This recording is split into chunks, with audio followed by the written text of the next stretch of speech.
ગિરનાર સીડી વેપારી એસોસિએશન પ્રમુખ। આજરોજ અમારે આ 5મો દિવસ હતો અને સાંજે તંત્ર આરે બધાય મોબાઈલ દ્વારા વાત થઈ અને અમુક સાધુ સંતો બધા સાથે રાખીને અમે અને કમડરકુના મહંત શ્રી મહેશગીરી બાપુ એ પણ અમે આ બધી વાતચીત થઈ એટલે આ યાત્રિકો હેરાન પરેશાન ન થાય અને દુકાનો આજથી અમે હડતાલ સમેટી લઈ અને દુકાન ખોલી નાખશું। ટેટ્રાપેક કંપનીવાળા અમને આમાં ભાવમાં થોડોક હળવાશ કરી દે એવી બધી અમારી એક નમ્ર રજૂઆત છે અને કરી દીધેલ છે।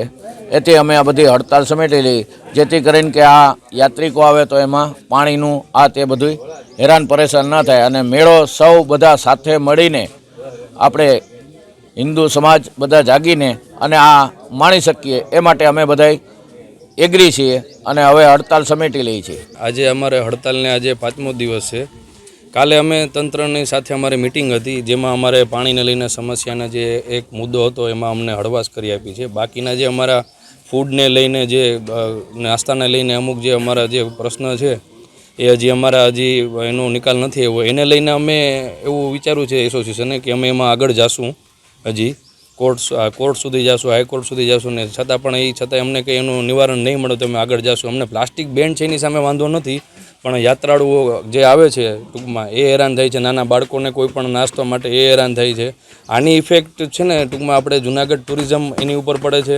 કેટલાય લોકોની આસ્થા આપણા ગિરનાર મંદિર સાથે જોડાયેલી છે તો એને જે આવે છે એને લઈને થોડી ઘણી તકલીફ પડે છે। તો આને લઈને આજે અમે થોડીક હળવાશ કરે છે ને મેઇન વસ્તુ કે જે ગિરનાર ઉપર અત્યારે જે આવે છે બધા યાત્રાળુઓ એને પાણીને લઈને બહુ જ પ્રોબ્લેમ થાય છે। તો એને ધ્યાનમાં લઈને અમે આજથી અમે હડતાલ અમારી અહીંયા પૂરી કરીએ છીએ ને બને ત્યાં સુધી તંત્રને સપોર્ટ કરી ને અમે અહીંથી આગળ વધીએ છીએ ને એ પણ અમને બધી રીતે સપોર્ટ કરે ને અમારું ધ્યાન રાખે, બસ એટલી વિનંતી। પાણી સિવાય અત્યારે તો બીજું અત્યારે તો અમે કંઈ છે નહીં, જે કાગળમાં જે આપી શકે એવી વસ્તુઓ વેચીએ છીએ। ફ્રૂટ છે ટૂંકમાં બધી અમુક વસ્તુ જે બગડે નહીં ટૂંકમાં ફરસાણ ફ્રૂટ એવું બધું ભાવનો અમારે છે ને અમે વાત કરી છે તંત્ર જોડે। એમને કીધું છે કે અમે વેપારીઓને એમાં રાહત કરી આપશું અમે અને તમને પાણી જેટલું જે પ્રમાણે જોઈએ એ પ્રમાણે અમને આપશે એ પાણી।